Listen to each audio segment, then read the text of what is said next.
નમસ્કાર સૌ દર્શક મિત્રો, આજનો મારો ટોપિક છે અયોધ્યા પધારો મારા પ્રભુ શ્રી રામ. પૂરા ભારતભરમાં ભગવાન શ્રી રામના આગમનની તડામાર તૈયારીઓ થઈ રહી છે. અને હા, અયોધ્યા નગરીને તો દુલ્હનની જેમ જ શણગાર્યું છે, કારણ કે સાક્ષાત પ્રભુ શ્રી રામ પધારી રહ્યા છે. હા, પૂરા ભારતમાં જ નહીં પરંતુ વિશ્વ લેવલે આ ખુશી છલકાઈ રહી છે. અને ભારતના દરેક નાગરિકમાં જાણે જીવમાં જીવ આવ્યો હોય ને એ રીતે ખુશી દરેકમાં છલકાઈ રહી છે. અરે બધા ખુશીથી ઝૂમી ઉઠ્યા છે, ખુશીથી પાગલ થઈ રહ્યા છે, કારણ કે સાક્ષાત પ્રભુ શ્રી રામ પધારી રહ્યા છે. અને ખરેખર રામ રાજ્યનો ફરીથી ઉદય થવા જઈ રહ્યો છે.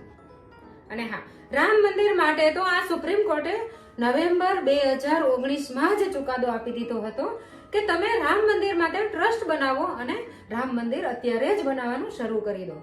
ત્યારથી લઈને અત્યાર સુધી આ રામ મંદિર બનાવવા માટેની ખરેખર ભવ્ય તૈયારીઓ થઈ રહી છે. અને હવે ફાઇનલી આ રામ મંદિર બની જ ગયું. અને હા, આપણા હિન્દુ શાસ્ત્રો પ્રમાણે ભગવાન શ્રી રામ 14 વર્ષનો વનવાસ ભોગવીને જ્યારે અયોધ્યા પાછા પધાર્યા ને એ દિવસ એટલે જ દિવાળી. અને આ દિવાળીનો તહેવાર આપણે બધા જ ઘર, શહેર, શેરી, મહોલ્લો, ગામ બધું જ આપણે રોશનીથી શણગારી દઈએ છીએ. અને સાથે સાથે ફટાકડા, રંગોળી બનાવતા હોઈએ છીએ, તેમજ અનેક જાતની મીઠાઈઓ લેતા હોઈએ છીએ, મીઠાઈઓ બાંટતા હોઈએ છીએ અને દીવડા પ્રગટાવતા હોઈએ છીએ. આપણે જાત જાતની ખુશીઓ વેચીને આપણે દિવાળીનો તહેવાર મનાવતા હોઈએ છીએ. તો દોસ્તો, ખરેખર આ 22 જાન્યુઆરીના દિવસે તો ભગવાન શ્રી રામ સાક્ષાત ફરી પધારી રહ્યા છે. તો આ દિવસે તો આપણે દિવાળી કરતા પણ વધુ ઉત્સવ બનાવીને, વધુ આપણે ખુશી બાટીને આ દિવસને આપણે યાદગાર બનાવવાનો છે. તો ચાલો સૌ આપણે સાથે મળીને જય શ્રી રામના નારા લગાવીએ. અને હા, ભગવાન શ્રી રામ જ્યારે વનવાસ પછી અયોધ્યા પાછા ફર્યા ને ત્યારે ત્યાં રામ રાજ્ય ફરી શરૂ થઈ ગયું હતું. પરંતુ આ રામ રાજ્ય બહુ લાંબો સમય ટક્યું નહીં, કારણ કે ઇતિહાસ એવું કહે છે કે આ અયોધ્યા નગરીમાં જેમ જેમ રાજા બદલતા ગયા ને તેમ તેમ અયોધ્યા નગરી અને આ રામ મંદિરનું સાવ કફોડી સ્થિતિ થઈ ગઈ. અને ધીરે ધીરે સ્થિતિ સાવ બગડતી જ ગઈ. અને બાબરે તો રામ મંદિર જ તોડી પાડ્યું અને ત્યાં એમને મસ્જિદ ઊભી કરી દીધી. ખરેખર આપણું રામ મંદિર 500 વર્ષ સુધી આ વિવાદમાં સપડાયેલ જ રહ્યું અને 500 વર્ષ સુધી ત્યાં ધ્વસ્ત હાલતમાં જ રહ્યું. અને હવે 500 વર્ષના વનવાસ ભોગવ્યા પછી ફરી શ્રી રામ પધારી રહ્યા છે આપણી અયોધ્યા નગરીમાં.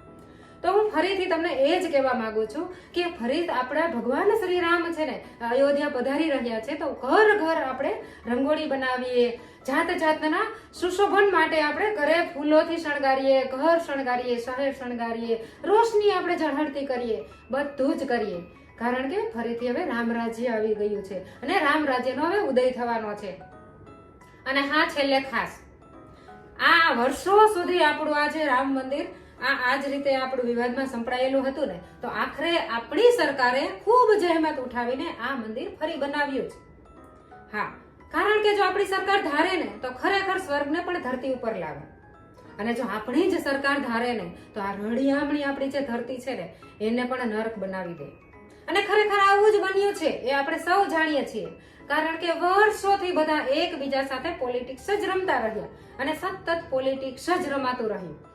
અને આઝાદી પછીના જે અમુક મહત્વના જે કામો હતા ને એ એમ જ પેન્ડિંગ પડ્યા રહ્યા, કારણ કે આપણે સૌ જાણીએ છીએ કે અમુક જે પેન્ડિંગ કામો છે ને એના લીધે જ, આ પોલિટિક્સના લીધે જ આપણા કામો મહત્વના જે હતા ને એ પડ્યા છે. ખરેખર તો બુલંદ અવાજ ઉઠાવનાર કોઈ સરકાર આવે ને તો જ આવા મહત્વના કાર્યો થાય. નામ તો બધાને કમાવવું છે, પરંતુ નામ કમાવવા માટે ખિસ્સા જ ના ભરવાના હોય. એ માટે તો જહેમત પણ ઉઠાવવી પડે, મહેનત પણ કરવી પડે અને ખૂબ સારી તૈયારીઓ, ખૂબ સારું આ બધું જ કરવું પડે, તો ત્યારે નામ નીકળે.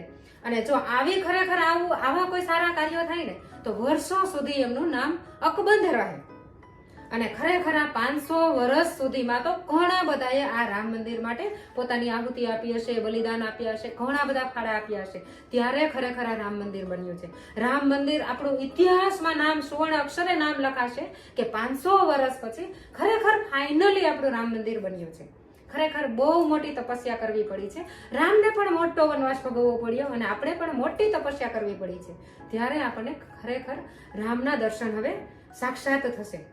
તો દોસ્તો, ખરેખર આ શુભ પાવન અવસરે નાત જાત આપણે બધા જ છોડી દઈએ, વેરભાવ ત્યજી દઈએ અને ખાસ પોલિટિક્સ થી દૂર રહીને ભગવાન શ્રી રામને અયોધ્યામાં ફરી રાજગાદીએ બેસાડીએ અને ઘરે ઘરે રંગોળી બનાવીએ, ઘરે ઘરે દીવડા પ્રગટાવીએ, ઘરે ઘરે દિવાળી કરતા પણ અનેક ગણો ઉત્સવ બનાવીને આ દિવસને યાદગાર બનાવીએ. તો દોસ્તો, મારો આ વિડીયો બને એટલો શેર કરીને આ દિવસને યાદગાર બનાવવા માટે બધા જ હેલ્પફુલ બનીએ. ધન્યવાદ. અને હા, આજે હું અમુક જે આપણા હું તો રાજકોટની છું. રાજકોટ શહેરમાં તો ખૂબ સરસ તૈયારીઓ ચાલી રહી છે. ઘરે ઘરે અગાઉ રંગોળી બધા બનાવી રહ્યા છે.